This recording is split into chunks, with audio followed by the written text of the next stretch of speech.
sunzambe nanguya ekolo na kimya netata na libela mokonzi kitoko asala kimaso na mayele na ye kitondi na bonzambe kalikati na ye nato na ye na ye kitondi na bonzambe na ye na ye Yesu azalinzambe nanguya no solo no na ye kitoni na bonzambe no na ye na ye Yesu azalinzambe nanguya no so Emmanuel Nzambe elongo na biso emolimo azali ebisika nyonso banzambe monene epate na nzambe likolo na lisiko akumba maseko nyonso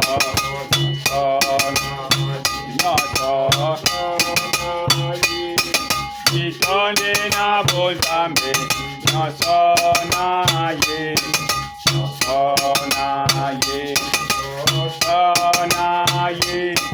Yesu azali nzambe nanguya nyonso solo nyonso na ye Kitonde na bonzambe nyonso na ye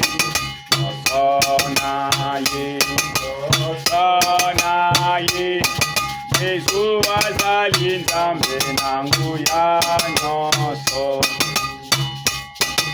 ebandeli mpesuka alifa omega nzambe kati na njoto moninga na biso osana biso nyonso osembo penguya mayele pe kubunga okozwa tena nyonso na ye kitoni na bonzambe nyonso na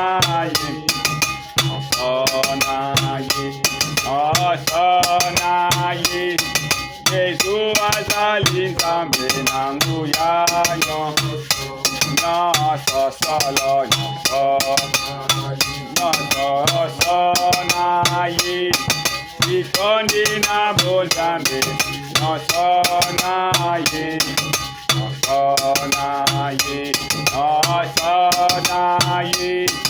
Yesu azali nzambe nanguya nyonso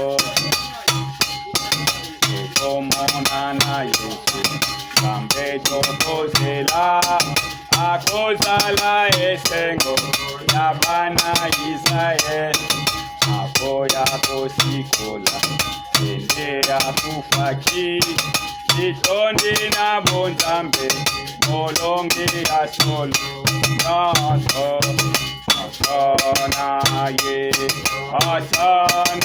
ye kitondi na bonzambe nyonso na ye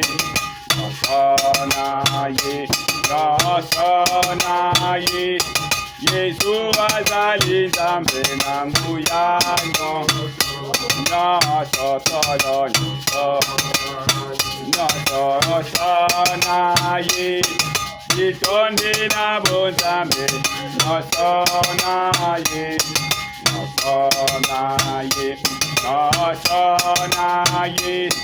Yesu azali nzambe nanguya nyonso. Amen. Esengo kumeza makasi kutike sika epaende kuna biso bwalo. Haleluya. Amen. Tusangani awa na kombo la Yesu Kristo. Amen. Yesu Kristo alingi biso mingi. po bolingo na ye akufaki na ekulusu mpona mabe na biso. Amen. Soki akufaka te biso tolinga tozala na bomoi te. Amen. Yango esengeli totambola na liloba ya Nzambe. Liloba ya Nzambe ezali nini? Eza bolingo. Liloba ya Nzambe ezali vie, puisque na kati ya liloba ya Nzambe bomoi ezali. Amen. Alors biso tokotambola tokosala nyonso na kombo ya Yesu Kristo. Okomona mutu soko andimeli Yesu Kristo, bakamarade na ye ya kala bakoboya ye. Bato ya mokili oyo azalaki na bango bakoya mpona nini? Azali lisusu lokola bango te, akomi moto ya sika mpo azwi oyo bango baza na yango te, akotambola ndenge mosusu. C'est pourquoi soki totali na Jean, biso tokozela te ke biso tokoma basantu ndenge bamumpe ou bien baeglise oyo ya kala bazoloba o Saint Pierre, Saint Martin te. Biso liloba nde ezokomisa biso basantu. Alléluia. Amen. Liloba oyo tozoyoka, liloba yango ifo euta na mutu oyo Nzambe aponi po ou bien atindi po asakola liloba wana. Amen. Soki mutu baponi ye te epai ya Nzambe po ate liloba wana, mobulu ezali na kati ya lingomba ya Nzambe, lingomba ya Kristo. Alléluia. Amen. Alors biso tokoyoka kaka oyo eutaka kuna likolo. Oyo eutaka kuna likolo ezaka différent na ba oyo bazosala na kati ya mokili na biso oyo. Okomona batu bazo se conduire, bazosala, bazobakisa makambo na ndenge na bango na liloba ya Nzambe. C'est pourquoi biso tokolinga kuyoka oyo kaka eutaka na oyo Nzambe amandate. Amen. Po Nzambe soki atindi mutu akopesa ye nzela ya kolanda, akopesa ye ndenge nini ya kotambola. Na ba oyo baza deja baponami bakoyoka oyo azo kuloba. Tango Moïse azalaki na bana Israël, avant que bana Israël basala quoi que ce soit, Nzambe abanda kosolola na Moïse. Soko asolola na Moïse, Moïse akokende ayebisi bana Israël. Yango Nzambe wana ndenge Bible ezoloba ke aza lelo lobi ti libela, aza ye Nzambe oyo tozali Nzambe Moïse wana aza Nzambe na biso. Nzambe Moïse wana nde oyo biso pe tozolanda. Po Moïse azalaki muponami, ayaki na liloba pona kokotesa bana Israël na terre promise. Na ntango na biso oyo Nzambe pe atindi prophète Songolo na liloba po biso totambola ndenge bana Israël batambolaki. Alléluia. Amen. C'est pourquoi na Jean ndenge na uta kuloba ke ezali te ke tango kokufa nde okokoma musantu te.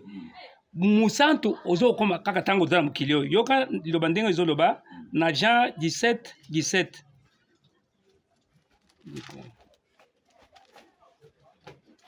Frère François, tu peux lire Jean 17:17.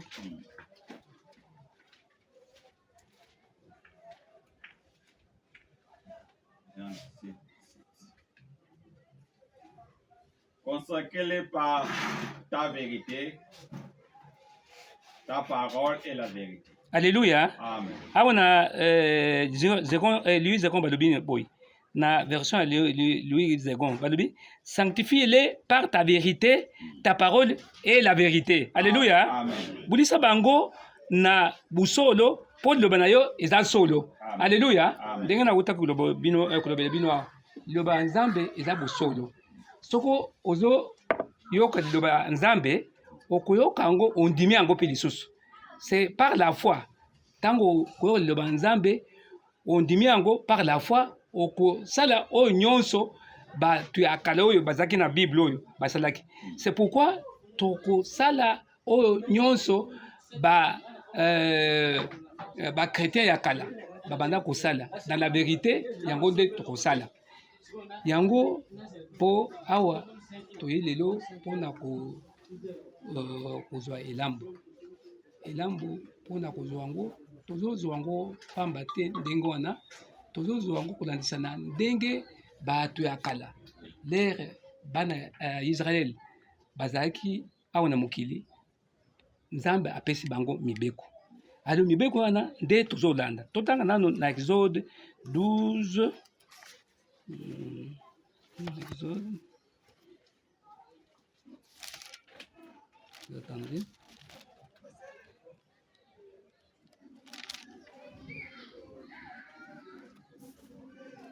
Exode 12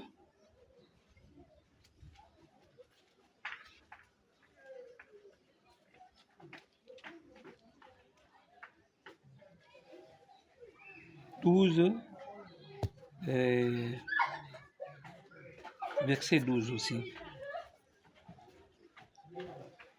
Tu peux lire, mon frère. Cette nuit-là, je parcourais l'Égypte et je tuerai tous les premiers-nés du pays, hommes ou animaux. Je mettrai ainsi à exécuter mes jugements contre tous les dieux de l'Égypte. Je suis l'Éternel. Alléluia. Amen. Omoni nzambe lera linga kusala ke abuma les premiers-nés, c'est-à-dire bana yambo ya Israël et ya ba égyptien apesaki signe moko. Signe wana il fallait bana Israël balandango, c'est-à-dire babumi mwana pate bazui makila wana bapakuli na lento. Makila wana pe permettre que soki aye asala mosala oyo alobelaki bango. Alors biso pe awa tokolanda oyo nzambe asali pona biso ou bien alobi pona biso po totambola na ndenge esengeli. Po soki tosali bongo te, nous sommes frappés de malédiction. C'est-à-dire quoi? Alléluia. Amen. C'est-à-dire quoi? Elakisi que toko tanga ou bien tokolanda ndenge makomi elobi. Makomi elobi ke to observer, c'est-à-dire to pomba ou bien tolanda ba commandement, tolanda loi, tolanda mibeko oyo epesameki na mukanda oyo tozobenga Bible. Mukanda oyo bazobenga Bible eza na busolo nyonso nzambe alobaki na mokili ou bien oyo nzambe alingi asala. Ba promesse nyonso oyo ya nzambe apesaki eza na mukanda oyo. Mais mingi bato okomona bazotambola bayebi te ke nzambe apesi promesse, bayebi te ke nzambe apesi bilaka te, bazotambola kaka ndenge wana.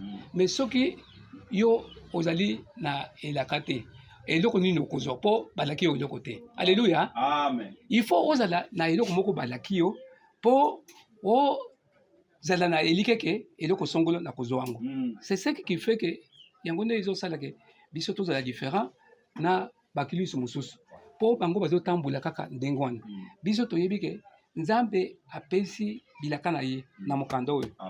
Bilaka wana il faut esalama na biso ndenge esalamaka na bana Israël. Amen. Soki yo ozali na elaki te, ozali na promesse te oyo nzambe apesi, okotambola na busolo te, okoyeba ndenge ozotambola te. Alléluia. Amen. Yango il faut biso toyeba ke nzambe oyo ndenge asalaki na bana Israël na tango na bango wana akosala na biso pe ndenge asalaki na ba Thomas ba disciple alakaki bango ke na kotinda mulimu akoya akokonduire bino na makambo nyonso bozosala biso pe mulimu wana tozozela yango. Ce n'est pas que tozala na po bato mosusu balobaki oh comme ça ntango bozoloba ndenge wana kolobaki boza na mulimu te ya nzambe te tango ondimi liloba nzambe. Alléluia. Amen. Mulimu ya nzambe nde esalaki ke yo ondima liloba nzambe wana yo otambola na. Mais sikoyo il faut kovanda ya solo na kati ya bumutu na yo po osala oyo bantoma basalaki. Alléluia. Amen. C'est pourquoi ozomona biso tolobaka Jean 14:12 nano esalami te ezali pe elaka. Frère, tu peux aussi lire aussi.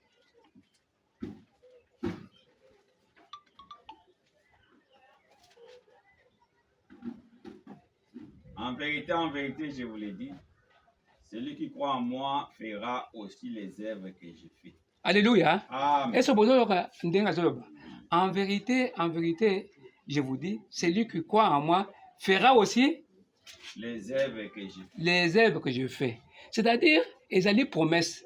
Promesse wana biso ndenge amwe eza kaka makambo ya lokuta makambo nani namoni moto azamusi moto akufi boye te. Tomonaka toyoka kaka bato bazoyenda koyokana mais biso eloko oyo Jean 14:12 wana eza promesse ekosalama na baoyo bazali kondima ekosalama pe, c'est-à-dire bakosala oyo batoma basalaki, c'est-à-dire bakolamusa baoyo bakosala miracle bakosala oyo nyonso batoma basalaki, puisque Jésus ye moko alobaki ke tokosala ye moko azolobaki bokosala kuleka oyo ye asalaki ezaki promesse. Nano tomoni moto me tokoyoka babimisi nini na libuma mwasi babimisi eloko boye na libuma mwasi nyonso wana ezali ba miracle ya lokuta. Mais biso sikoyo tozelaka yango na utu yebisa bino ba promesse tozozela ba promesse ya solo solo ba bilaka oyo ya solo solo po tosala pe makambo ya solo solo po tozali ba oyo Nzambe aponaki depuis la création de ce monde, c'est-à-dire depuis ebandeli, depuis que Nzamba azalaki kuna na éternité biso tozalaki na ye. Alléluia. Tozalaki na ye sikoyo awa tozoloba awa oyo nyonso bozosala oyo ezaka manifestation po soki ayebaka yo te olinga oyoka oyo tozoloba te. Alléluia. Alors oyo tozoloba oyo ozondima oyo eza pe miracle po ezali likambo ya mutu ya likambo ya munene po mutu andima makambo oyo tozoloba mpona kondima yango ezali pasi mingi. Alléluia.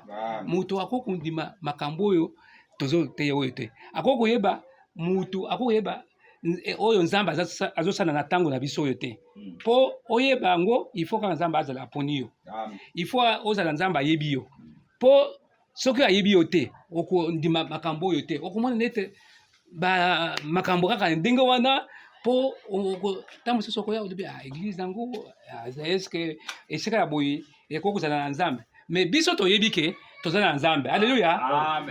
Toyebi ke tozali na Nzambe mpona nini po tozali na oyo tozali na liloba oyo Nzambe atindi. Alléluia.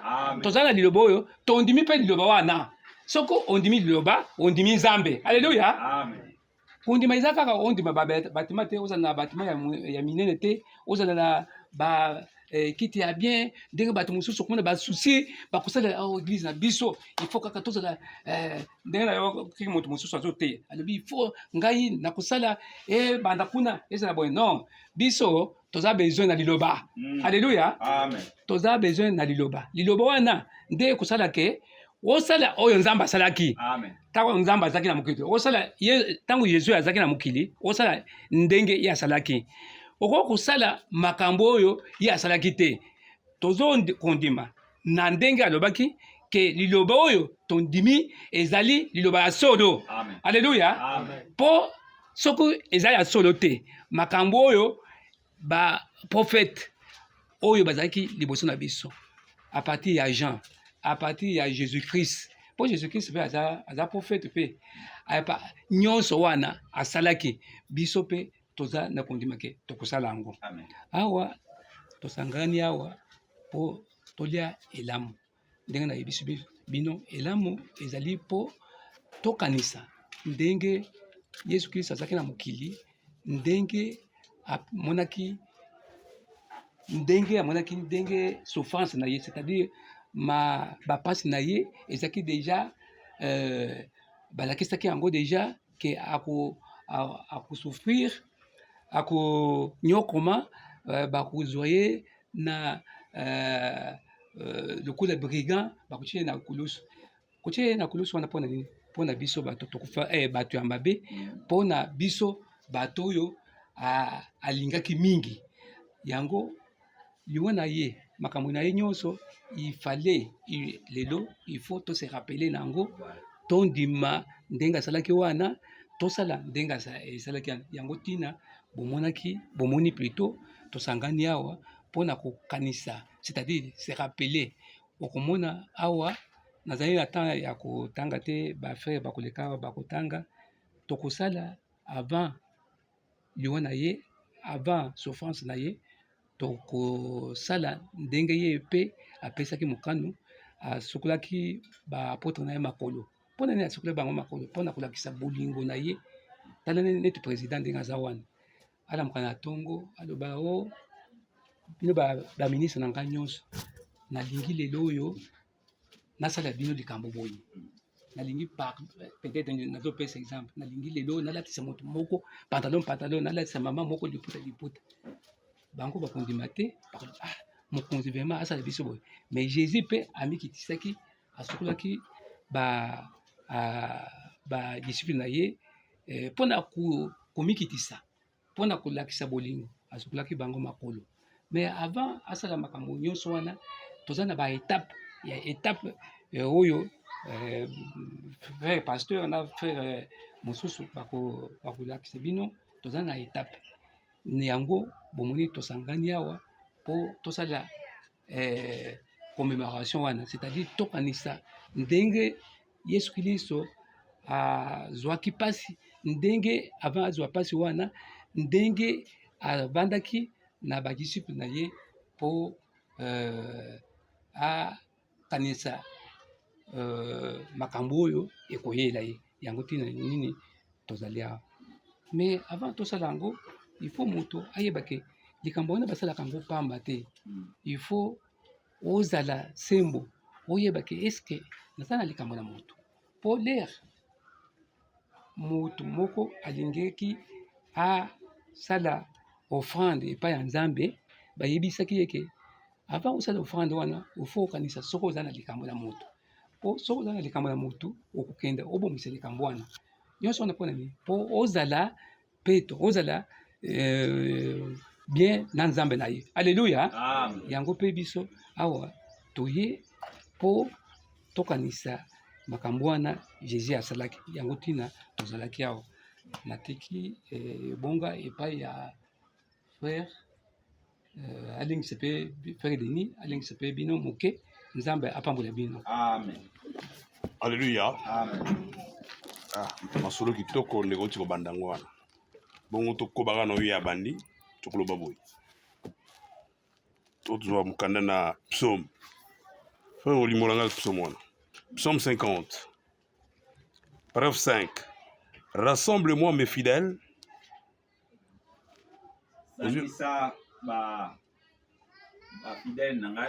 Qui ont fait alliance avec moi par le sacrifice.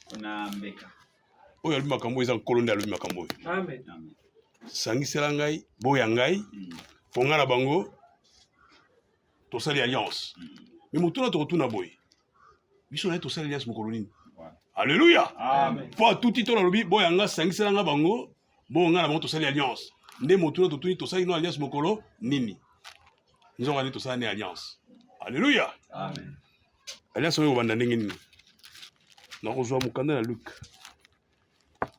On a kotalisa loko tobengi alliance. Boyokani ya biso na kolo na biso. Luc chapitre 22.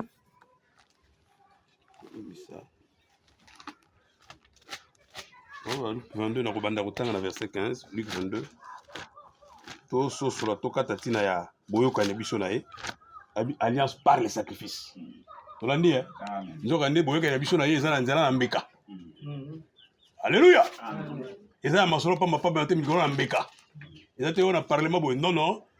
Boyokani biso ye eza na nzela na mbeka. Bongo tozwa Luc 22. Bokoyela biso piko. Tokobeta beta mo lingala ngona ndenge wana. Eza kota na biso to manyola. La bannière verset 15. Luc 22 verset 15. Il leur dit: j'ai vivement désiré célébrer cette Pâque avec vous avant de souffrir. Alléluia. Il y aura les solos collés avec la psychose. Ah bien. Quand on est de Gautolo, la sepena lia nabino pasika oyo ya motengana yo kapasi. Alléluia. Nzoka ndia koyoka pasi. koyoka ne pasi wana ngonde to bengi sacrifice. Est-ce que tu as madame? Amen. Nzokande kolo biso ifuna yoka pasi mais liboso na pasi nali na bino lambo. Toliana nu na sisi kolia bona yoka pasi. Nzokande pasi mo ekozela ye. Pasi yango na ne mbeka yango na zomi pesa mbeka. Pona tina na yo pona tina na ngai. Na mutino to leloko tuta to lobite no na komi kimia. Pona mbeka mo emo na pasi. Voilà. Alléluia. Amen. Je désirais vivement célébrer cette Pâque avant de souffrir.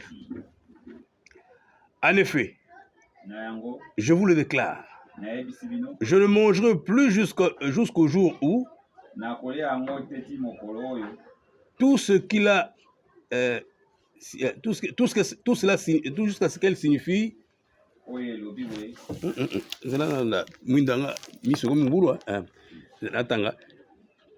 Je ne la mangerai plus jusqu'au jour où tout ce qu'elle signifie sera accompli dans le royaume de Dieu.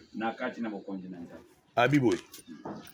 Nali abino pasika, si ma pasika na kendo pasi.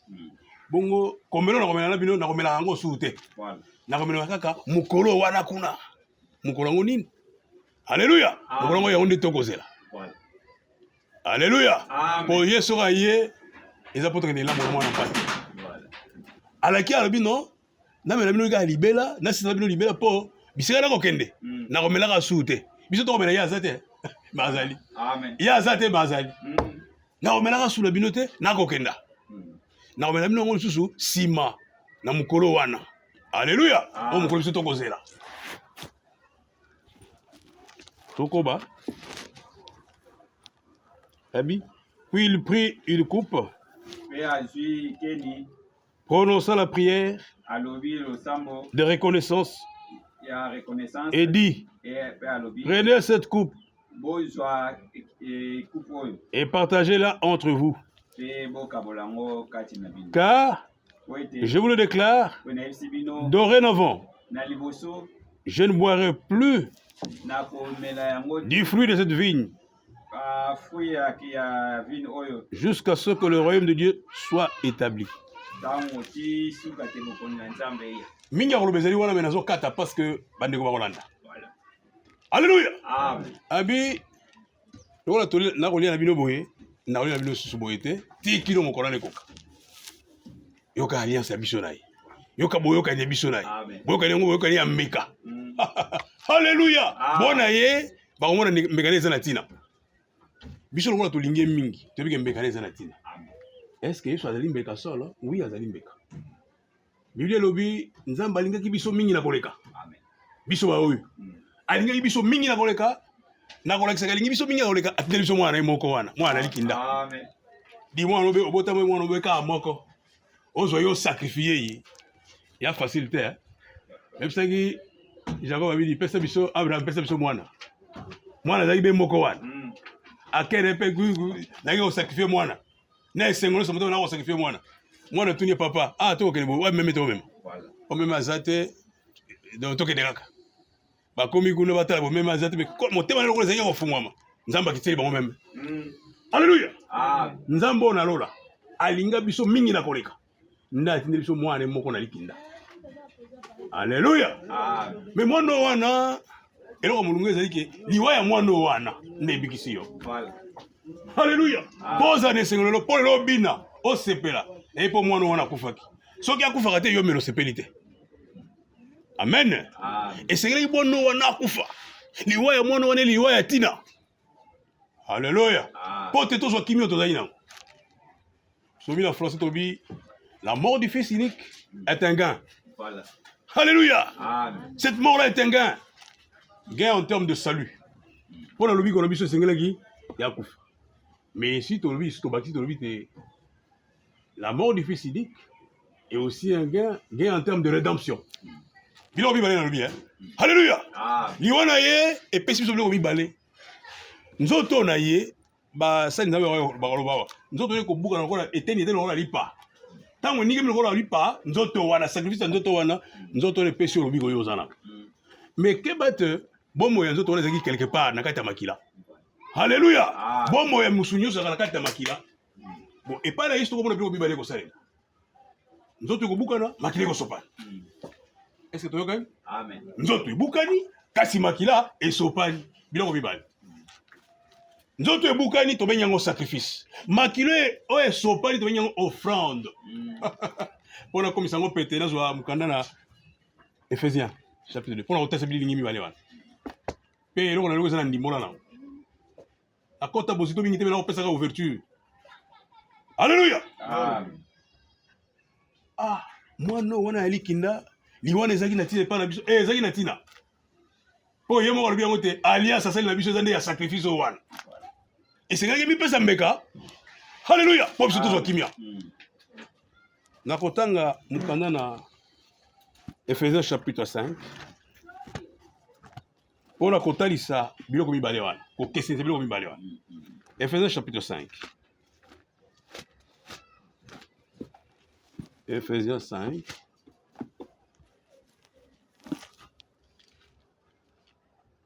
kolimbisa tokoma wana en tout cas tozala à l'aise hein eza mokolo esengo lelo tozala vraiment à l'aise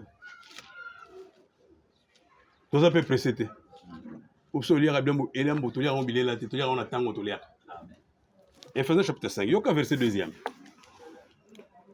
que toute votre vie soit dirigée par l'amour esika balobi bino loba biso halleluya mpo tokobwakela bato te mais etali na biso likambo etali biso oyo ekomami ekomi mpo na biso zongela amen comme cela a été le cas pour le Christ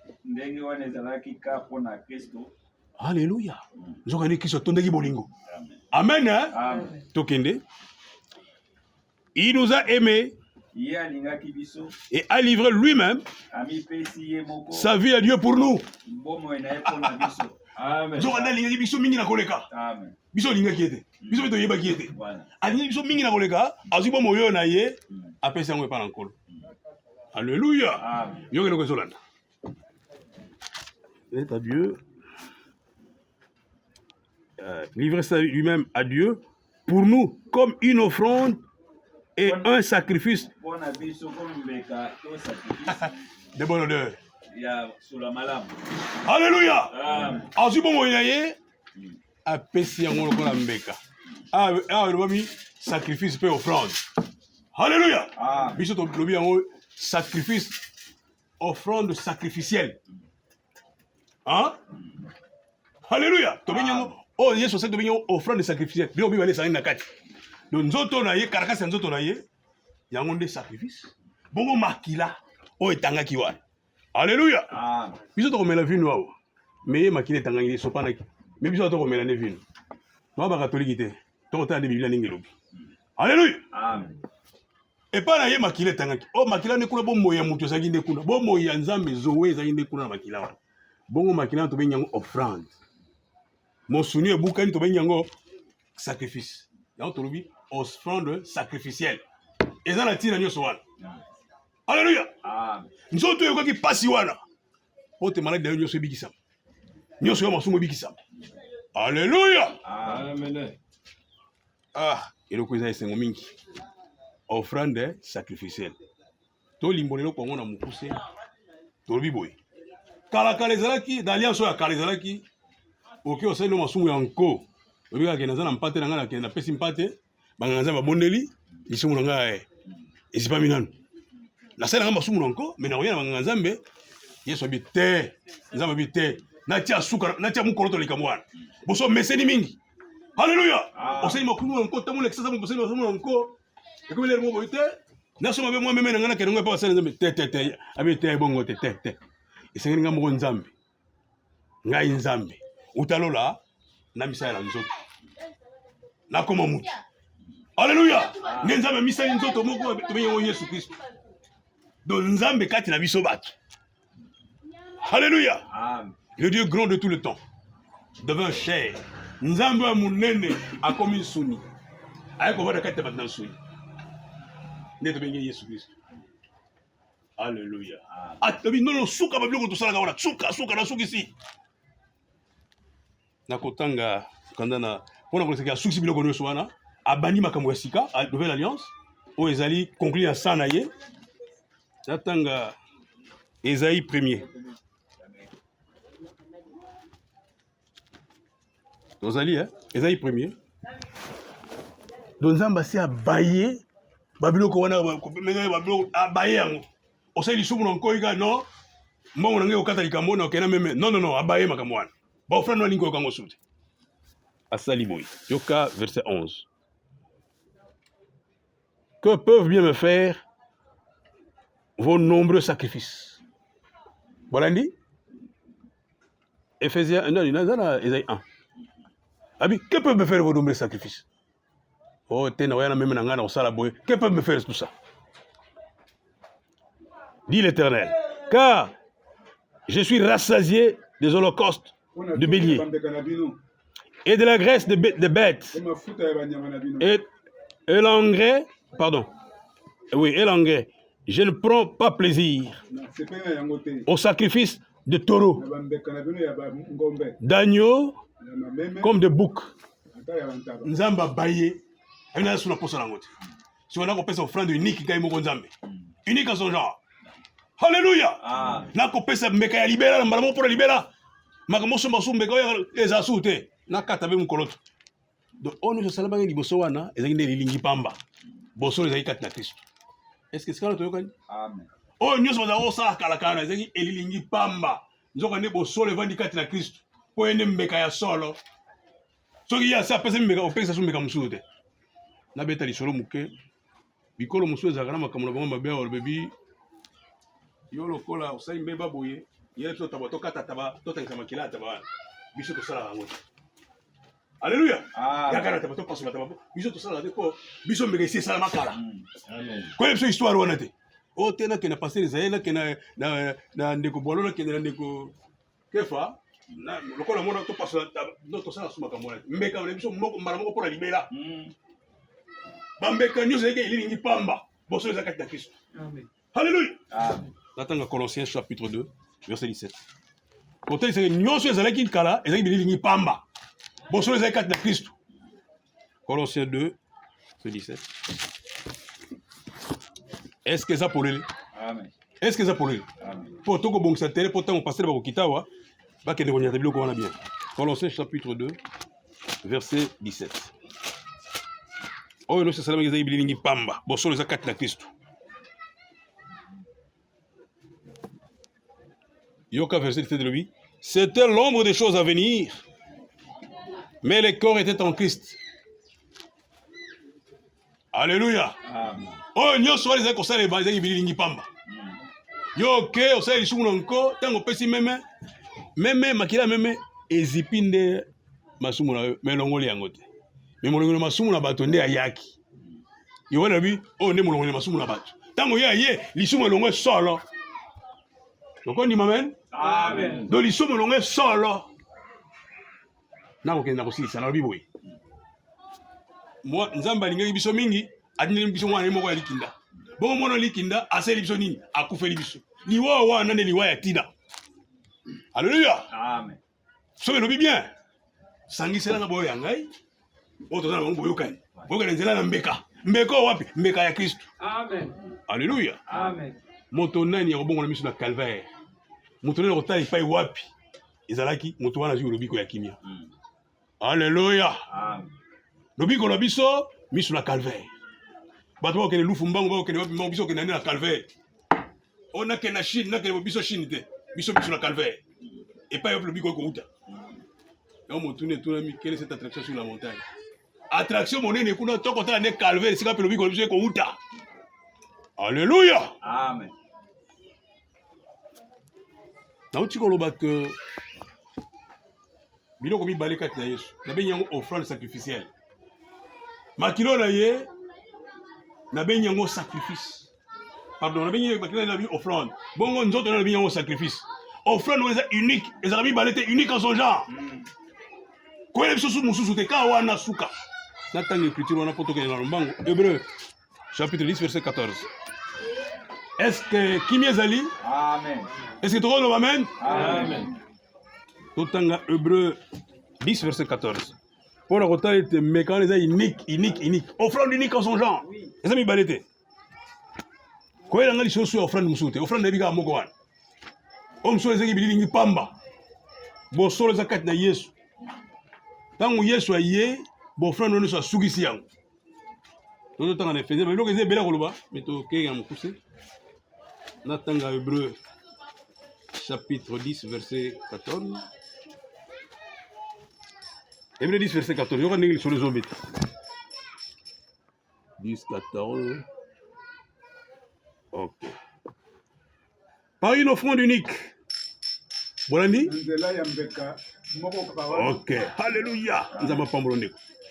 Par une offrande unique, en effet, il a rendu parfait pour toujours ce qu'il purifie de péché. Natanga écriture mi balé pour que nous conclure. Alléluia. Makilo na motuya. Tango esopanaki nzoka niki esopani po esomba yo esomba ngai. Tozali ba umbu na masumu to kangami nyoro na masumu mais c'est makile kenda lokola amande ndiko zo zombi. Est-ce que tu as malade? Soki yoza na boloko po yo bima ifuka bofuta amande. Biso beto zali na minyoro na satana. Akanga biso ko kanga. Akangi biso minyoro me poto fonga makuna esengelaki moto moko apesa. Apesa rançon. Alléluia. Moto onde Yesu nde mwana alikinda wana nde nzambe mobimba. Amen. Nzambe na zoto la mutu. Afuteli biso komi kimia. Na kotanga deux écritures wana ndenge na uchuluba po na kina kosisa. Na kotanga Matthieu 20 mais na kotanga Acte 20. Matthieu 20. Éphésiens lobi, il s'est livré lui-même à Dieu. Alléluia. Pour nous. Ami pesiye mobimba mbeka pa na nzambe pour la tina biso. A pesi mo ina nzambe pour la tina yo na ngatu zo kimia. Yoka siko Matthieu 20. Ndenge ko solola. Matthieu 20. Biloko eza mingi koloba pour bike passer la koloba ndeko kefa koloba eza kitoko mingi. Matthieu 20. Biso zali équipe bien formée. Oya beti atikeli moninga beti ti bike kokota. Amen. Équipe bien formée. Yoka verset 20. Wana ko boksa teremba la motamba ko yawo eza chaud. Yoka 20. 20, 28. C'est ainsi que le Fils de l'homme est venu, non pour être servi, mais pour servir. Alléluia. Amen. Donner sa vie comme rançon de plusieurs. Est-ce que tu veux quand même? Tu veux quitter Acte 20? Acte 20. Pour si ma écriture mibalo na kotanga écriture moko ya suka nde na kati. Acte 20. OK na Acte 20 total verset 28 elobini. Acte 20 verset 28. Yoka ndenge koloba. Prenez donc garde à vous-même. C'est la muka. Isonga na soki na za soki place du travail na ki otea bana kwa la muka. Donnez pas la biso. Na longo na sera ki te en place yo zali po la muka. C'est pas la zone. Prenez donc garde à vous-même et à tous les troupeaux sur lesquels le Saint-Esprit vous a établi avec. Pour paître l'église du Seigneur qu'il s'est acquise par son propre sang.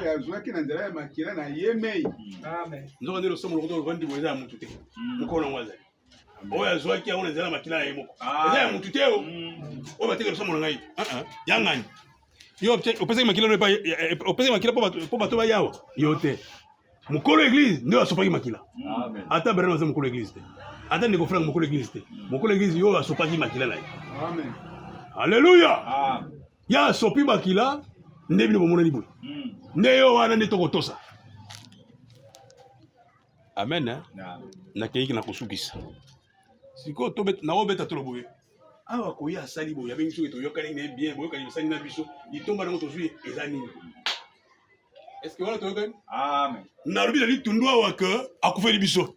Mais itomba ni biso ozui. Est-ce que to yokani bien? On akufeli biso asali bo. Mais Dieu to zui nini? To no ta le to zui. Alléluia. Amen. Nazonga les Isaïe 40. Soto moni itomba na to bi amen makamisili. yoka Isaïe 40 ndenge kosolola nzoka ndi tozwi litomba solo tango makili etangi yo ozwi litomba tango nsuni kata lokola lipa toko kata lelo ozwi mpe litomba lokola mibale oganie au double yo oganie doublement liwa ya mwana oyo iniki wana epesi yo gain double gain en termes de salut gain en termes de rachat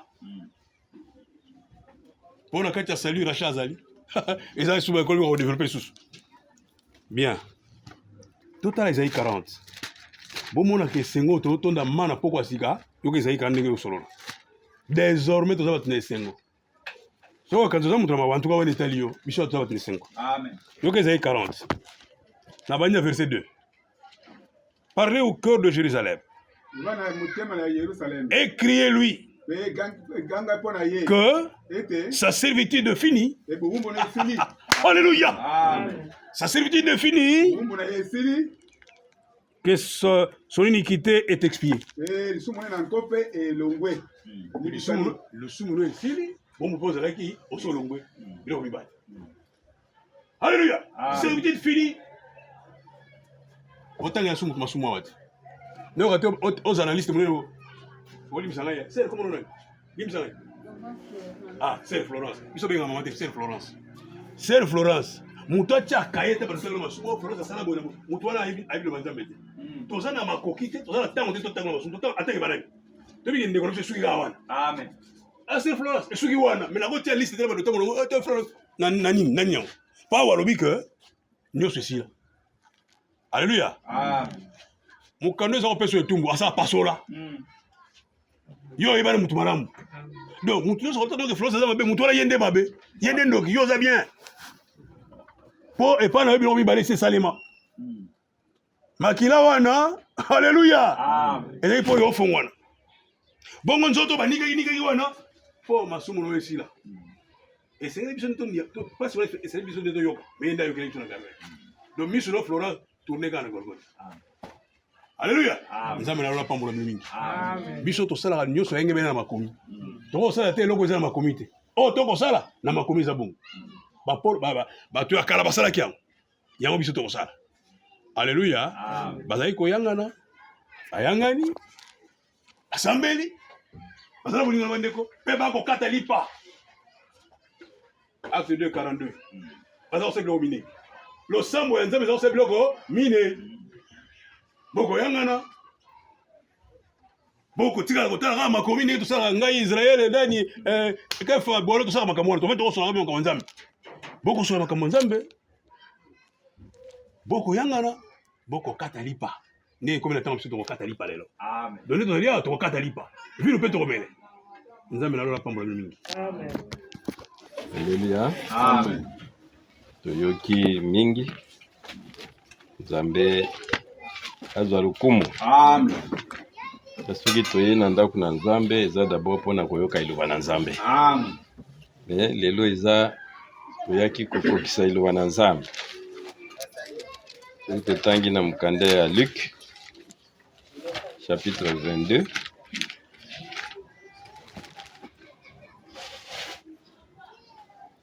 Luc chapitre 22 à partir du verset 14. La Bible déclare, quand l'heure fut venue, Jésus s'est mis à table avec les apôtres. Il leur dit, combien j'ai désiré prendre ces repas de la Pâque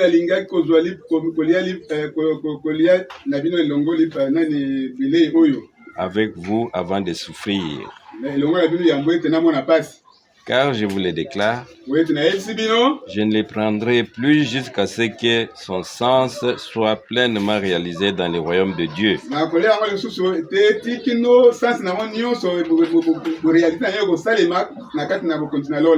Il saisit alors une coupe, remercia Dieu et dit, prenez cette coupe et partagez-en le contenu entre vous. Car je vous le déclare, de maintenant je ne boirai plus du vin jusqu'à ce que vienne le royaume de Dieu. Puis il prit du pain, Et après avoir remercié Dieu, il les rompit et les leur donna en disant, ceci est mon corps qui est donné pour vous. Faites ceci en mémoire de moi. Amen.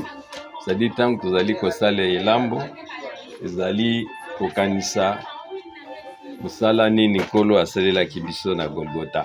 Amen.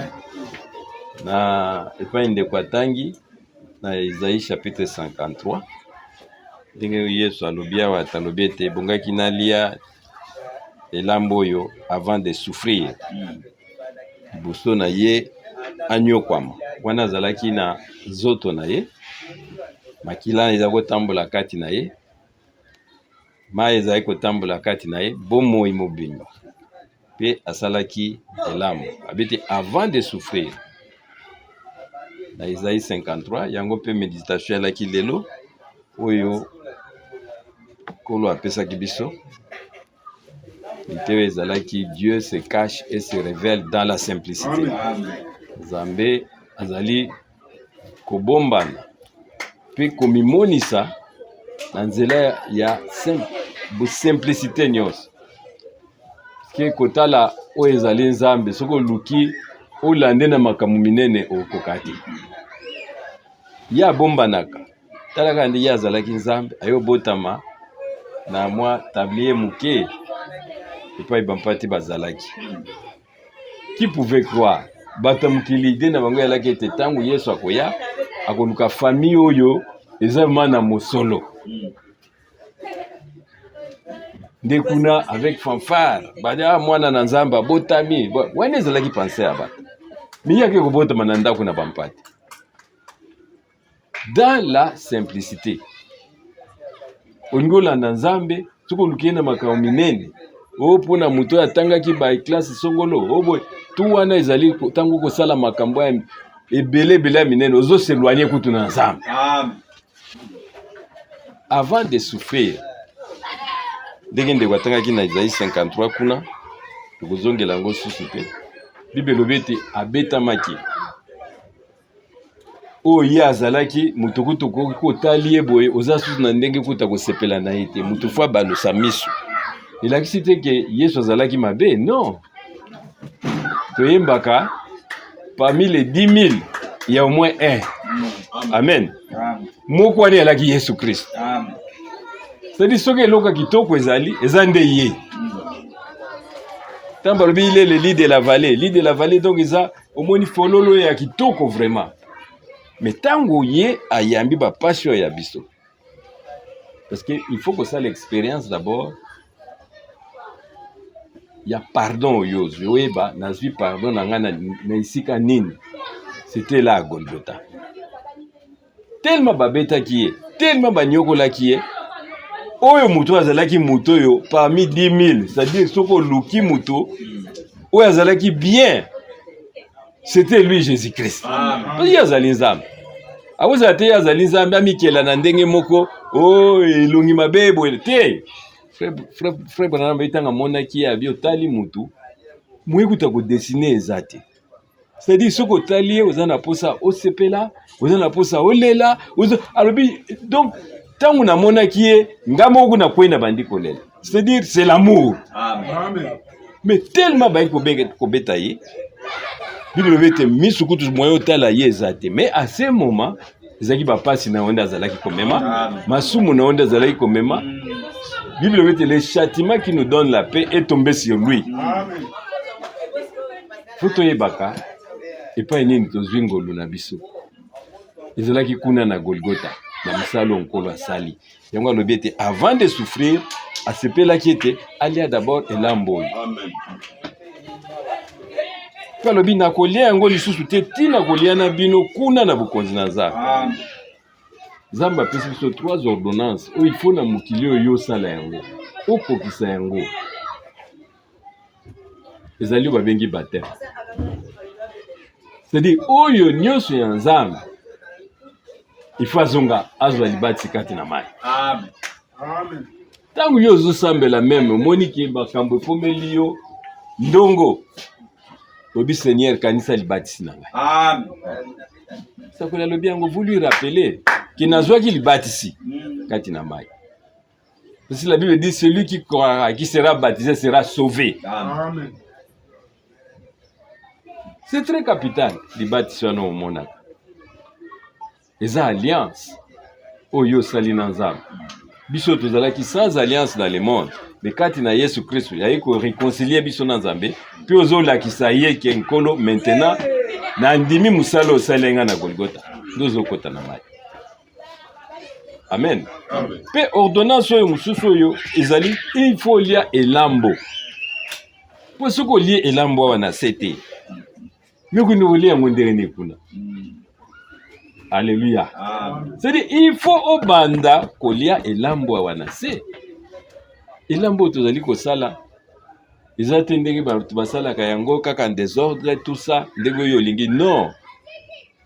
Eza na signification munene. Lipa ezali makila vino ezali et puis tokosukola na su makaka les uns les autres. Il faut ça la yango wana se. Deuxième ordonnance oyo Nzambe atikaki. Webi bana na Israël pona babima na kwato ba makomi pesa mingi yao. Ngesu ko charger binote. Amen. C'est au temps in Exode 12. Avant babima na Égypte, il fallait que baboma mwana na bate. Famille na famille. Ceux qui peut-être bozali moke bobenga ta 2-3 familles bokutani encore. Kozwa makila ko tia na porte. Babete quand l'ange destructeur azalaki koleka. Soka moni makila, alléluia. Amen. C'est à ce moment-là que bakosimba binote. Mais pas immaculé ezalaki te. C'était la destruction. Batu bakufaki. Ti yemoko pharaon premier né na ya kufaki. C'est-à-dire elambo c'est aussi une protection. Amen. Et tant baliaki elambo e batambola ki Bible bite ils sont marchés dans le désert pendant 40 ans. Bilama na bango kutu. Baina posa tailleur te. Baina posa cordonnier te. Zambe asalaki ba miracle de telle façon que même bilamba na bango enzuluka kiti. Amen. Ouais peut ça solo rien. Kola zalaki ko protéger bango. C'est-à-dire tant que zali ko sala lambo c'est aussi une protection. Amen. Makambo belé. Et koui ko yela wana mukili. Mais soki ozana se ya makila. Amen. Amen. Yo bombami. 40 ans dans le désert. Problème na bango yaka mité mande tikala kina babimi na nzoto me makani c'est tikala kia hier. Mais Nzamba za ko battre là-bas. Bible vite ils étaient peu nombreux. Valaika moi muke mais il ne permet à personne de les toucher. Amen. Na makambo oyo. Zwa libati na yo lia ilambo. Dès que kwa lobi ete mutu azwi libati nde oya koti na mai na kombo na kolo na biso Yesu Christ. Mabati seza na ngoye na ndenge. Parce que mutu bat bazali ko salo yo ba yekoli misusu na école. Ba bi na bango ke non na école soko koti na école balaksi bino ndenge nini ko sala pona lingomba na osongolo. Banzambi balaka mibale te misato te. Il n'y a qu'un seul Dieu. Oyo amonisami lokola tata, amonisami lokola mwana, amonisami lokola molimo sana. Amen. C'est dit lokola tata azalaki nzambo oyo azalaki kotambola na bango na azalaki likolo. Au-dessus d'eux, il était le père. Azana lola, azako mimonisa katikati na bango na se oyo atamboli na bana Israël. Comme fils, c'était Emmanuel, c'est-à-dire yemoko nzambe avec nous. Amen. Amen. Amen. Et comme Molimo, le Saint-Esprit, Christ en nous, c'est-à-dire Nzambe maintenant, problème là avant de kati na mitema na biso par le baptême du Saint-Esprit. C'est-à-dire zana biloko misato. Ezali makila, Nzamba sali biso sacrifice na ye, asombi biso à un grand prix ndena lobaki mukolo wana. Eza makila na ye moko. Il fallait souffrir ou na Golgotha. Ba beta ye, ba finga ye, ba élever ye, kusakana na ye, kumonise ke ya zali nero. Pone te ngai na yo tobikisama. Amen. Fouye baka source. Et pas nini yozolo biko na yo. Ensuite, c'est la sanctification. La Bible dit que sans la sanctification, personne ne verra le Seigneur. Ce que vous avez au bouli samité, mouto ko ko mona ko kolote. O bazo bouli samandenge nini.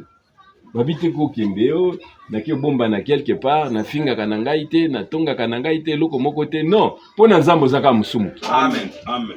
Mais tout est sanctifié par la parole de Dieu. Amen. Et la prière. Amen. Amen. Amen. C'est-à-dire, il faut yo kailuba na nzambe. Lilo bande ko bulisa yo zana makasi na yote. Zambe dalwagi na kopesa bino mutema ya sika. Ponete bino bokoka kokokisa maloba na ngai. Mais nzambe wana aza ko se cacher, ko se révéler dans la simplicité. Dans la ndenge monde salamaki. Kono lobaki nini na tango ebieke na tango ya Noé. Batu bazalaki na mayele koleka même tango na biso. Amen. Bazali na bakulea musu bali bazali kosala biso toyebi yango te. Tukosali par exemple ba pyramide ba pharaon basali na époque na bango même biso ndako oyo moko esala mandengwa na ezate. Mabango wana ya minene ndenge ezalaki kozala classé ato tie kutu gilet kokota te. Ti sikoyo batu bakosala ba étude connaissance nini bantu wana bazalaki na yango. Toza na yango te. Kotonga bandako ndenge batongaki na Egypte wana. C'est-à-dire bato wana bazalaki na mayele koleka. Tango Noé ye aza koyebisa bango ke mbula ekobeta, bango batali babi mbula ekobeta te. Amen. Amen. Eloko moko te ezali koloba signe ke mbula ekobeta, mais Noé alobi na moite Nzambe alobi. Amen. Nzambe atalaki kati na bango mutu moko akindaki koluka mutu oyo azalaki na mayele koleka te. Babi Noé azalaki infirmier. Oyo azali kosala babilanga na ye. Ye nde Nzambe abengi. Pe komaki problème. Kotala ete bato mayele baza ebele, bato batongi bandako baza ebele, baza na baconnaissance mingi, mais bamona infirmier, mutu oyo kaka osala babilanga na ye, ye nde ayebisa bino ke oh non, mbula eza kobeta. Batali na bamétéo na bango baétude na bango balobi te tomoni eloko moko te pe nanu mbula pe ebeta te. Babi ekoki kosalama te. Mais nkolo a utilisé mutu moko ya simple. C'est dans la simplicité. C'est-à-dire que tant yo zali koyepa na Nzambe, kotala oyo te ki ya minene, Nzambe aza kozwa biloko ya pamba. Tala ndenge asalaki na Moïse. Moïse azalaki oyo atangaki mingi po avandaki na ndako ya Pharaon. Azaki muta mayele. Jusqu'au moment donné que Moïse alukaki a utilisé mayele na ye pona asalisa bana Israël. Mais koluka kolu mayele na ye ni na komona bana Israël mibale bazali kobunda. Dewe moko susu pardon ezalaki Égyptien za kobeta mwana Israël ya koti abomi Égyptien wa. Pona kolakisa bandeko na bango ke non na lingi bino mingi. Voilà. Mais kaka muto ya salisaki. Yewa na mutalibo saba olingi suko bomanga lingo ndoko bomi Égyptien oyo. Moïse abime. Ngana kanisa ki na salio ya malamu mais sikoyo balukelinga. Tango kokome pa Pharaon naza muto na kokufa. Sali nini akimi. Na ba sagesse na nyonso ndenga tangaki. Zamba kia abrutiri ya komi kosala nini kokengela bampati. 40 ans. 80 ans. Akomi koko alembi na ye. Makamoni so atangaki na ba classe mineno avandaki na ndako ya Pharaon elongwe na mutu parce que 80 ans oshokomi déjà soko moi mutu akomi na ba âge wana bazasu na faculté te. Mais à ce moment là Nzamba bimeli. Amen. Dali konzi na moto. Habite Moïse siko yo okomi na temps oyo ngana utiliser yo pona kende ko libérer libotana. Moïse abime tango nazalaka na makasi oyo ya makasi. Connaissance on azalaki nango mais erreur nous falloir utiliser nga voilà. Mais là na comme un vieux comme ça Nzamba lobi na yete ezala makasi na yote voilà. Amen. Amen. C'est dit même les kambizali ko umela le Seigneur soka lobaki liloba na ye akokokisa yango voilà. Amen. Na mwanzete na koko wana komaki akena tie pa ya Pharaon atali abi Moïse oyo yo abi non na ye Nzamba lobi na nga tika bato oyo Moïse n'était plus seul, maintenant il était avec Dieu. Dans la simplicité, Nzamba zalaki na elo. Amen. di nzamba ko utiliser tango su bato ya pamba yo koluka bato ya minene mais nzamba za ko travailler na oyo ko ko sosola tala Jean Baptiste alaki mutu moko pamba babia za ovanda na désert azolia ba sauterelle azolata bilamba ya bapo ya ba brebis mais yenda zalaki prophète. Amen. Tango abimi abizamba lobi na ngai boye na préparer les chemins bateau nyoswa mayele bakoba nzamba ko utiliser mutu aboite so nzamba ko utiliser ko luka parmi biso bateau to lataka ba veste apona quand même moko quand même pas yo. Voilà. Mais c'était cet homme là que Dieu a choisi. Amen. Amen. Il se cache et se révèle dans la simplicité. Amen. C'est dit makambo ya mike oyo tozali ko négliger nzambe nazali kati. Amen. Protection na yo pour totala kaka boite tango yo ozali kosala elombo Bible mette faites ceci en mémoire de moi tozali kokanisa ye tozamba tala pendant Covid eleki tozosala sous grâce tozamba pesi biso tokosala encore là parce que on a balingai tete bato basangana belé basambela boye non mais quand on nous donne l'opportunité il faut kosala yango.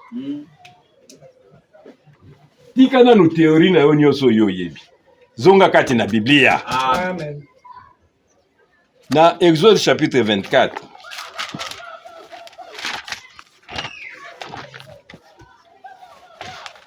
Tokobanda na verset 6 Exode 24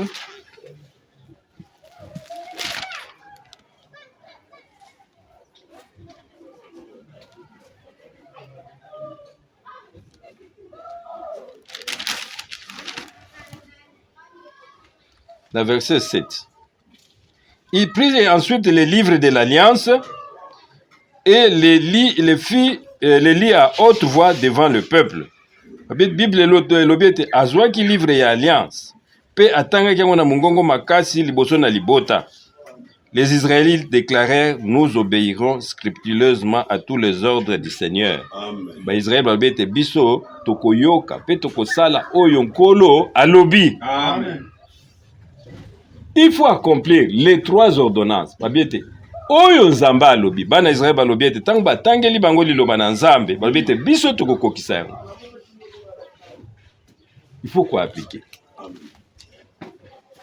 Il continue. Moïse prit alors le sang des vases en dispergeant les Israélites et dit: ce sang confirme l'alliance que le Seigneur a conclue avec vous en vous donnant tous ses commandements.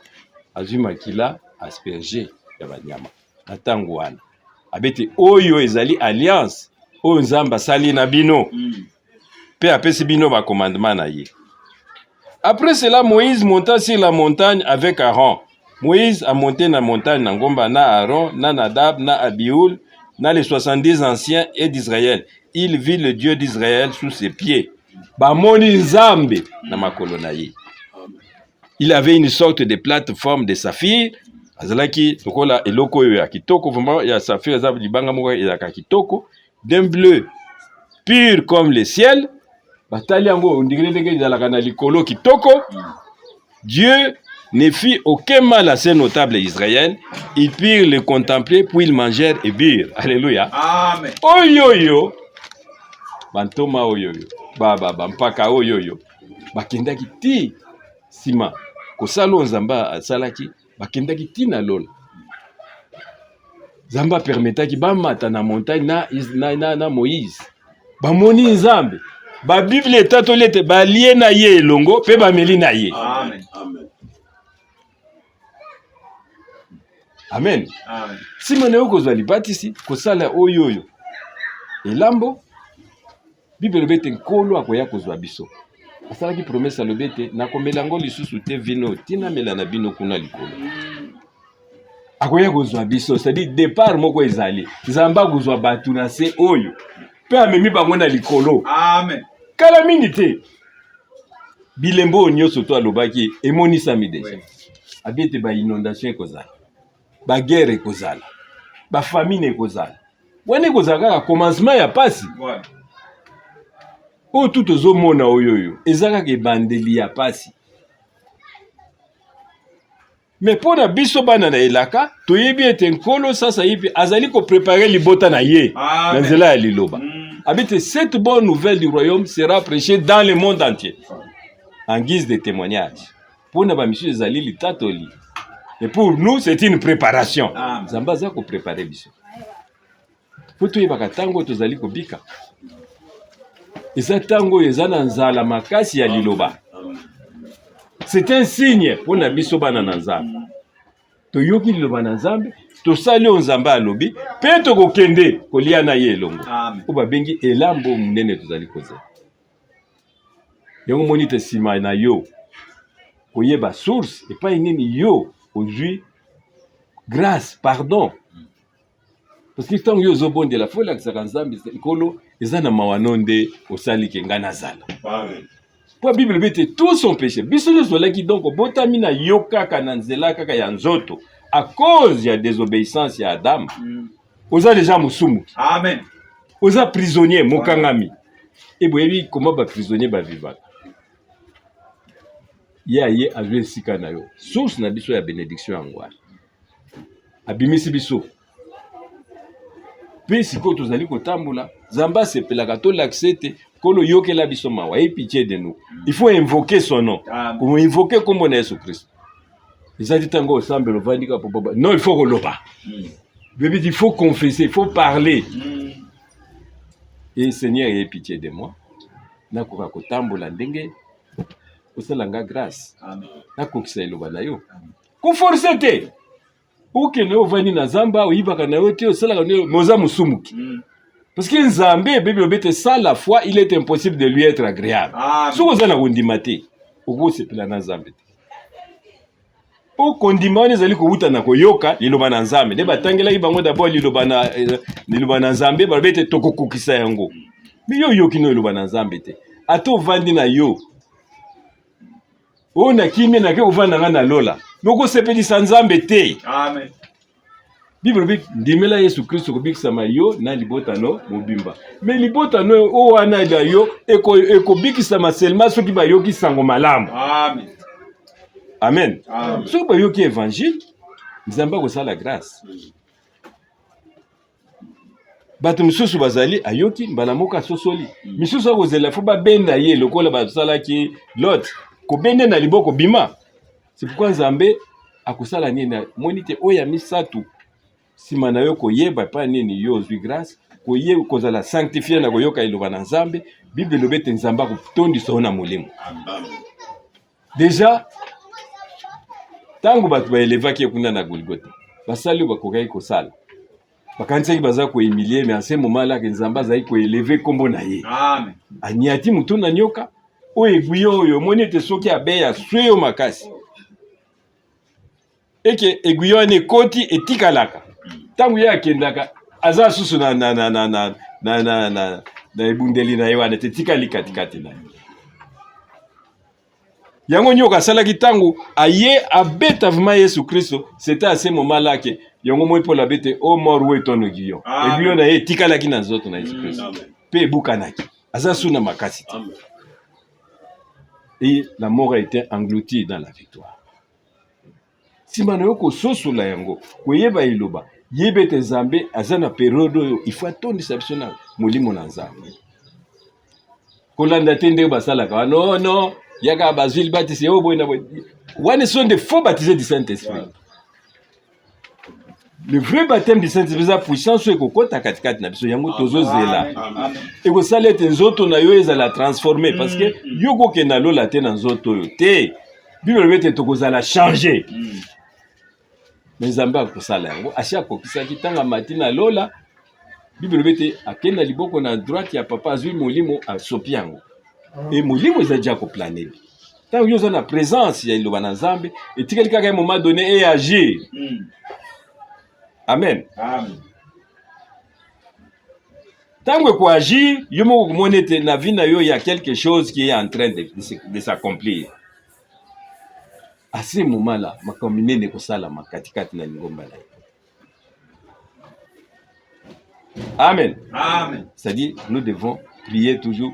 Tukoikutu, tant omeni ke na Golgotha Seigneur tant alobaki que tout est accompli eza lokola donc makambo nyonso to sexy salama iloko ko ajouter sur ezate tozela kaka tant nango pone kokisama Amen. webi nga na salaka soki na komi le 20 bafuta yanga salaire nanga okozwa même nyongo webi ke koya c'est sûr. Amen. Vouloir ou pas, le vrai baptême du Saint-Esprit, essier ezalis déjà. Amen. Amen. Eza déjà au Zamba kokisa pona yo. Yango moni te simano ko zwa libati ici, il faut olia ilamu. Amen. Boko zwa libati ici, ce n'est que soko yoki loba na Nzambe. D'abord ba pesa oyoka liloba. Babete bantoma oyo lingombe yoka ki liloba. Simana yango Nzamba sali bango grâce, baketi na présence na Nzambe.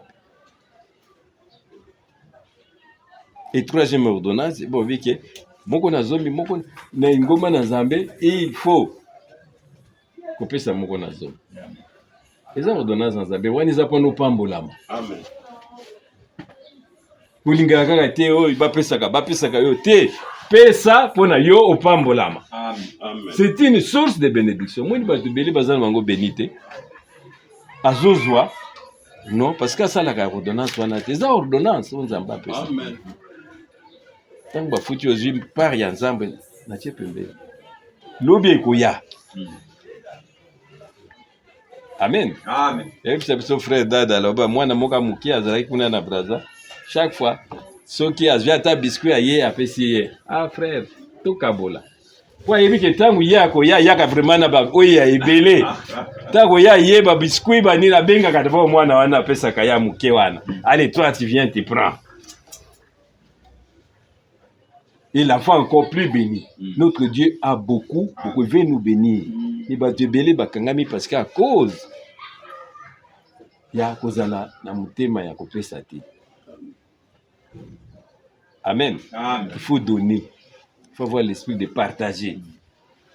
Bible veut te tang babimaki na Babylonie kuna Nzamba lobaki te oya zangi asangi apesa. Oya zana yango apesa baninga. Parce que tant que vous allez couper ça, vous allez couper pambola. Amen. C'est ça la bénédiction charnelle. Amen. Les trois ordonnances. Mais tu as dans Luc 22, et pas ni tu es kokokisa, lilobawana leloyo. Yo pesa la makasi, pona okoka kokoma na lola lobi olia ilambo. Lia ngona se ndenge ndeko lobi awo. Et c'est quand mutu moko ta komela vin non bible bete azwaki coupe apesi bango bakaboli pe bakati mapa ande laksi nini toza bapambolaka lipa moko pe sima babrizango kolakisa tozali un corps tout bien muke et eloko oyo ozali kosala soki balakisi na un jour dans l'éternité makambo eleki na vie na yo. Voilà. Frère ta mosusu okobanga tam so vanda boy mutachela au poison melipe boy Nzamba bateli tam so vandela nyoka boy nyoka vraiment wana yo ebito telemi po okei mais tant que yo la totala makambo zala ko ça Dieu te protège. Amen. Ezali une protection tant que salaka elambo ezali ko protéger yo pour na mambeba nyonso tout même na mokili. Amen. Amen. C'est-à-dire mwana na Nzambe nyonso fois comme ça biloba na Nzambe. Simana yango tokokende na Jean 13.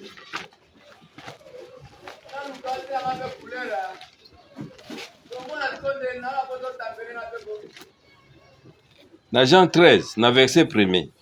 Babi Jésus lave les pieds de ses disciples. Yesu asukoli matambe ya bayekoli na ye. C'était la veille de la fête de la Pâque. Jésus savait que l'heure était venue pour lui de quitter ce monde pour aller auprès du Père. Il avait toujours aimé les siens qui étaient dans le monde et il les aima jusqu'à la fin. Jésus et ses disciples prenaient les repas du soir. Le diable avait déjà persuadé Judas, fils de Simon Iscariote, de trahir Jésus. Jésus savait que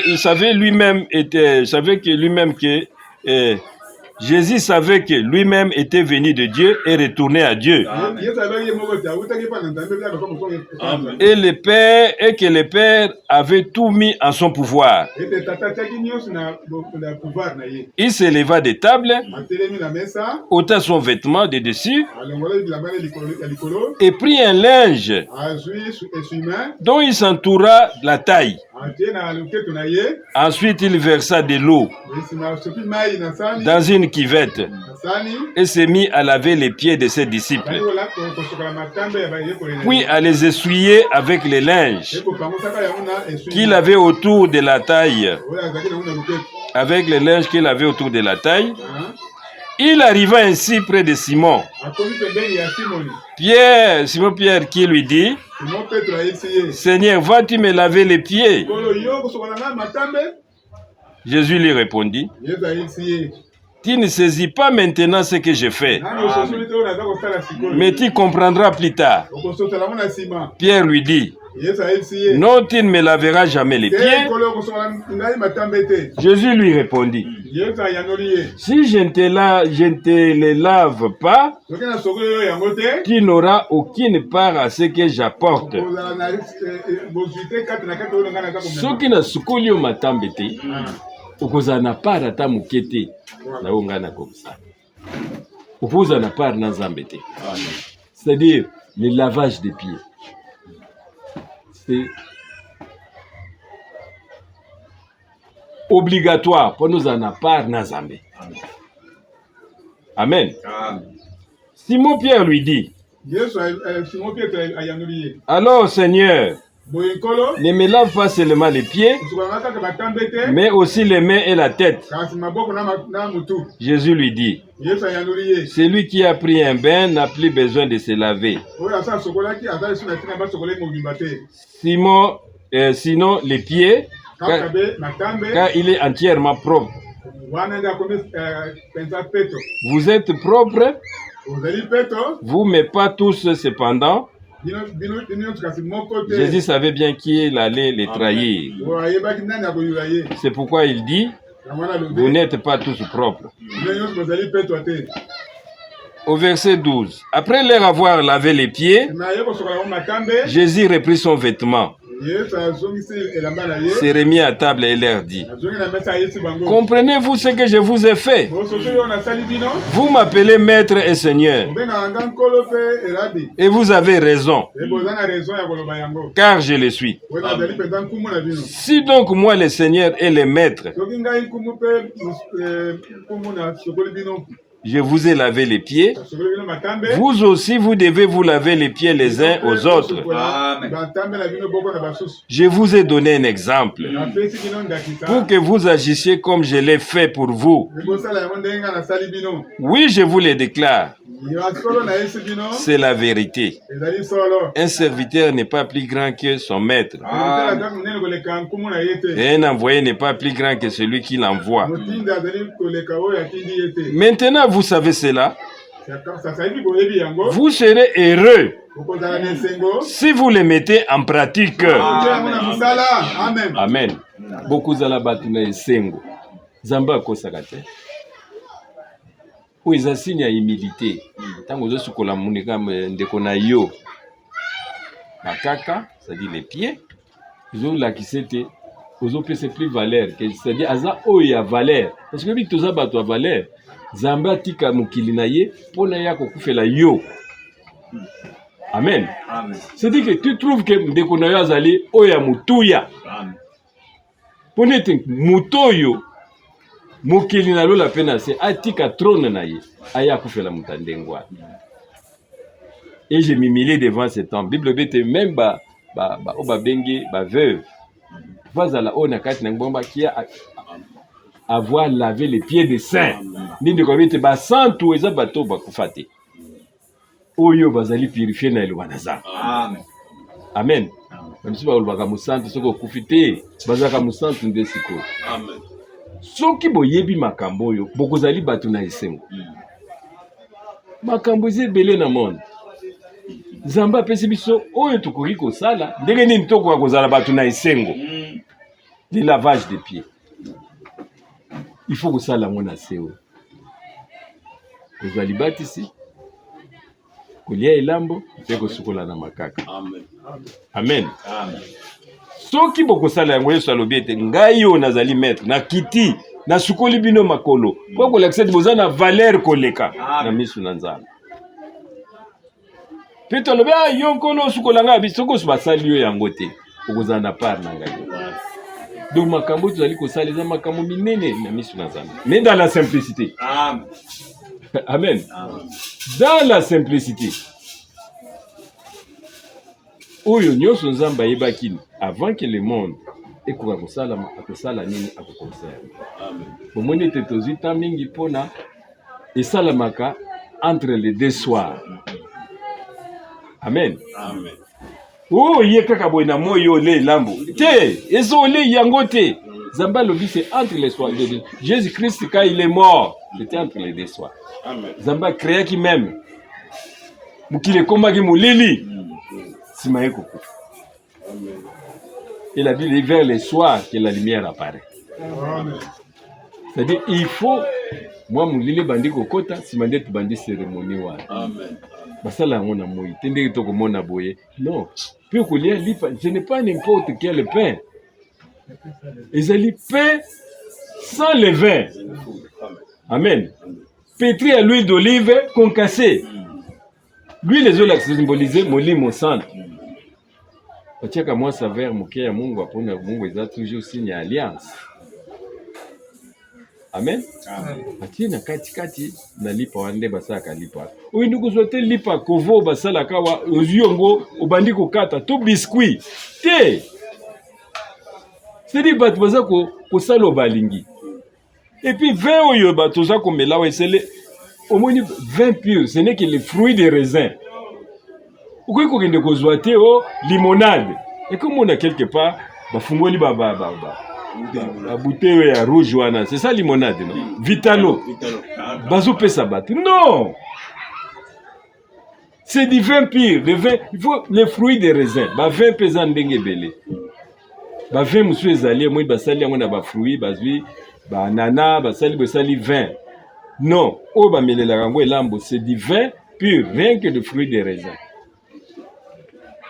Amen. Amen. Atoza na zamba, soko za we nzambe nzamba ko sala tuko ozwa makoki wana. Amen. Le monde unique d'Éthiopie, c'était dans le désert. Ouais. Et puis il ezala kite mais là il ngozo libati c'est Dieu a créé l'eau. Amen. Abimba moni mayo wazise ya la. Voilà de l'eau, qu'est-ce qui empêche que je sois baptisé? Philippe akitina ye abi loko yo sengi simana yoko yoka liloba azwa ki baptisé. Dieu est capable de tout. Et puis moi na yazali akopesa tous les moyens possibles. Amen.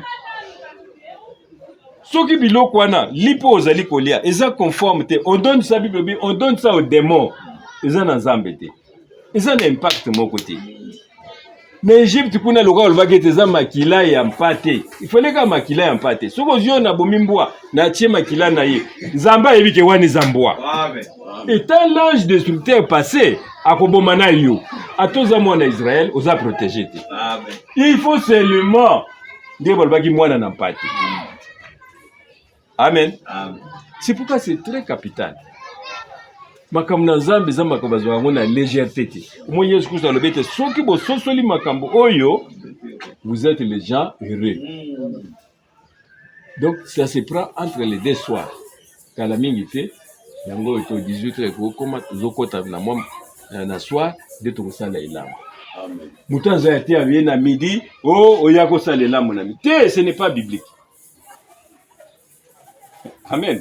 Ezali biblique te. Le Seigneur est mort entre les deux soirs. Okolia ndenge oyo mokolingi te. Kinga moka na meli 20 na yoki ndenge 20 ngwe ezalaka bino boye. Non, Bible dit tout le monde. Awa na Luc 22 tout le monde était Jésus a joué 20 a joué coupe wana abi donné en tous. Prenez-en tous et buvez-en. Luc 22, pas tous alaki.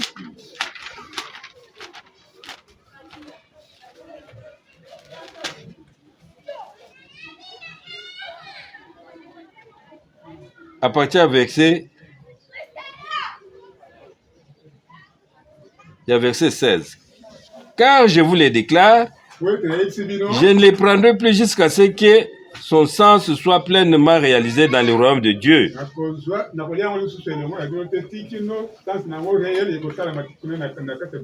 Il saisit alors une coupe, remercia Dieu et dit, prenez cette coupe et partagez-en le contenu entre vous. Alléluia. Bozwa coupe bo partager le contenu entre vous. Bokabola yango. Ezaka coupe mon côté. Oh kubanga te o covid boy na boy biso nzambe na biso il est le guérisseur. Amen. Na Golgotha, la Bible dit par ces meurtrissures nous avons été guéris. Amen. Oh wana za maladi boy oh boy to pa musawente.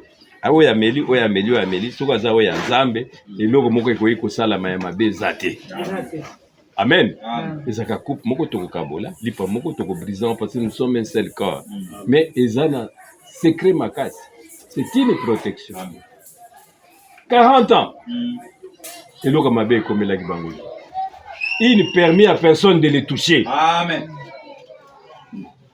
Et nzambe apesi biso ba bénédiction ebele. Mais pourquoi tu lingi biso moko koluka kaka makambu?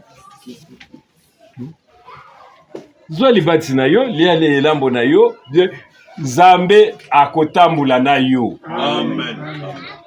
Et la Bible dit aucune chose ne saura vous nuire. Dieu a déjà donné le pouvoir, tout quoi comme accès sur les serpents, les scorpions et toute puissance de l'ennemi. Amen. Amen. Amen. Omona batu boni baza ko empoisonnaka tout mais oya mwana na nzambe ata basali yango mutu yango azotala ye moko bona yipe to melisaki yango mais ndenge nini ezosali le côté. Amen. Amen. Tu es protégé. Toujours le keleba problème pour nini c'est Dieu c'est que toi tu as accompli sa parole. Dieu tout le monde qui n'aime pas seulement kolinga kaka tena maloba mais avec les actes. Amen. Dit tout en Exode 24. Si manabango kolko koyoka ilobalobete tokosala o nzamba alobi. Et tango basala kiango même nzambe a autorisé bantoma bakende ti bampaka bakende bamona ye. Bamona ki banzambe misatu te kuna na likolo. Te bamona ki nzambe moko. Na bukonzi na ye nyos, na bubote na ye nyos, babete ba allié na présence na ye, ba meli na présence na ye, ils se sont réjouis. Amen. Amen. Que Dieu vous bénisse. Amen. Dans le Saint-Nom de Jésus-Christ. Amen. Toyokaki loba na Nzambe sika totangi na liko wana alobi mokolo yango azwaki lipa azongisi matondi epai na Nzambe tozongisa matondi. Notre Père Céleste, nous te remercions parce que toi tu as permis que nous puissions accomplir cette ordonnance. Nous faisons ceci en mémoire de toi parce que tu nous as demandé de faire cela. Sois loué, sois glorifié, sois exalté jamais. Parce que nous te le demandons au nom de Jésus. Amen. Amen. Il dit, il est rompu.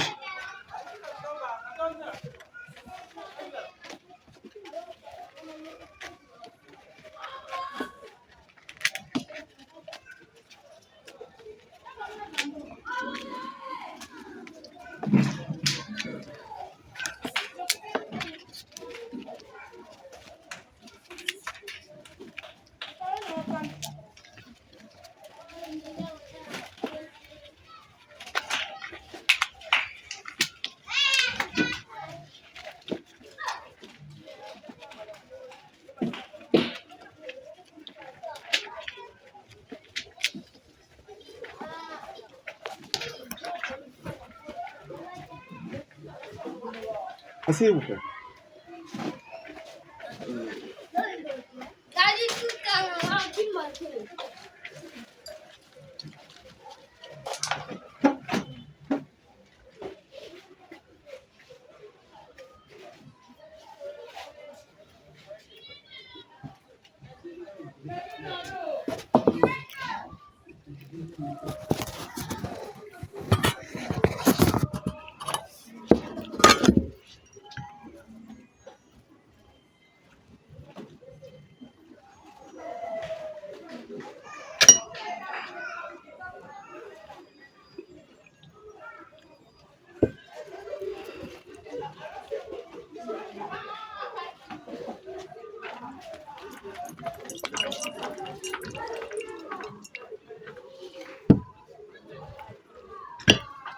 Alibisi na bango kolia akamataki Kenya azongisi pe matondi tozongisa matondi. Notre Père Céleste, merci pour avoir permis que tu puisses faire cet appel. Bénis cette coupe que nous prenons en mémoire de ce que tu nous as demandé de faire comme ordonnance. Dans le nom de Jésus Christ, nous t'avons supplié. Amen.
Dina